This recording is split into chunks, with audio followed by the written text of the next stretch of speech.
Netoyet Daniel Nomlaki Boda. Hello, my name's Daniel. I'm a member of the Paskenta Band of Nomlaki Indians. I live here in Northern California on the North Coast in Humboldt County and attend the social work program here at Cal Poly University. My favorite part about growing up around here in this area, I would have to say, is just the natural beauty and the access to nature that this place provides. Definitely the redwoods and the trail system is something that I've always gravitated towards, and it's just a spot that I go to just partly to find solitude or just a peace and a way to rebalance myself when things aren't feeling so balanced, I guess.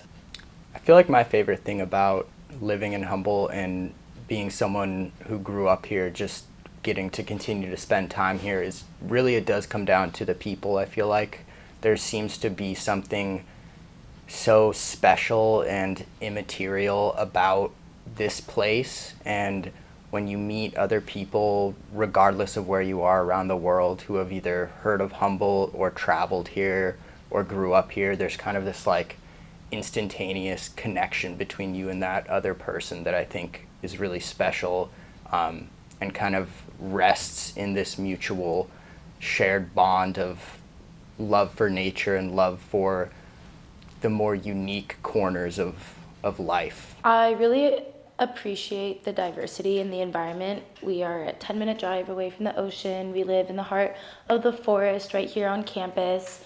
It's extremely bikeable. You can bike throughout the forest, in community forest. You can bike downtown through the plaza. Bottoms is a nice farm area to bike through. What I like most about the Humboldt area is the fluctuation in weather, and you never know what you're gonna get. One day it could be super rainy, and the next day it could be super sunny, and I'm taking my kid out to the beach. I think that the social work program here at Humboldt is working towards supporting transformative change in the way that our professors are bringing in real world experiences into our conversations, teaching us cultural humility, how to be comfortable with our own opinions and aware of our biases, and how to have respectful conversations with other individuals who have differing opinions, and creating a safe place to learn new perspectives and step away from being set on our ideas and our personal beliefs.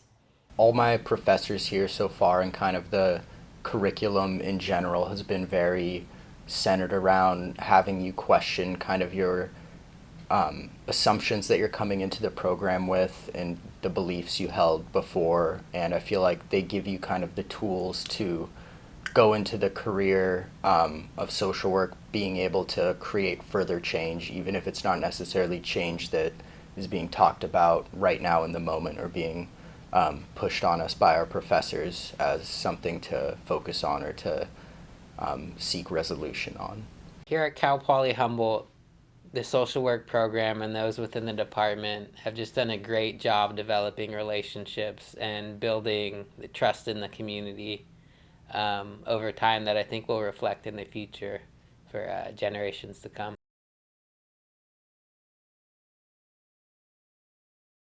When I think about a shared future for transformative change, I think about maintaining and building relationships within the community, but also keeping in mind how we can incorporate relational worldviews and traditional ways of knowing into our modern day practice of social work.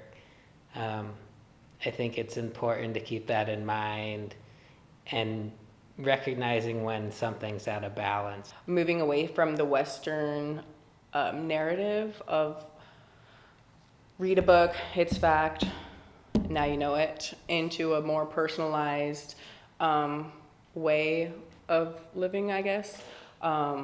Really going in and talking to and highlighting Indigenous voices, voices in rural communities.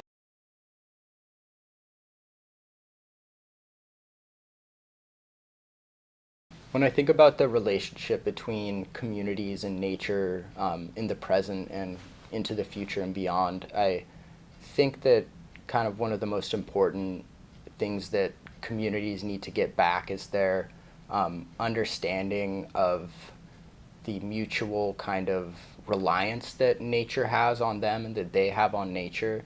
I feel like it's really easy for people to lose sight of the importance and deepness of their connection to nature when you're going about your life not really having to interact with it much, and you kind of train your brain to feel as though nature is this maybe cool, interesting thing on the side, but doesn't really pertain to your well-being very much. And I think in order to have a true, like, harmonious relationship between communities and nature, you need communities to really take more responsibility and more ownership over the nature that they inhabit and realize how mutually beneficial tending to that relationship is for both people and for the natural world around them. I believe if we start from a very young age with our youth and really instilling the importance of the land that we're on and why it is important, and like really getting the kids out there and appreciating it and learning about the earth. By community members being proactive about their education, learning about the lands that we reside on, and the community or the tribes and the communities that came before us. It's important for community members to leave no trace and be respectful of the space and the environment that we are fortunate enough to explore and venture out onto. So when we're hiking, going to the beach, just making sure that we're picking up our trash. If we see other trash, if you feel comfortable picking that trash up, and just taking little steps of little actions to ensure that we are protecting Mother Nature.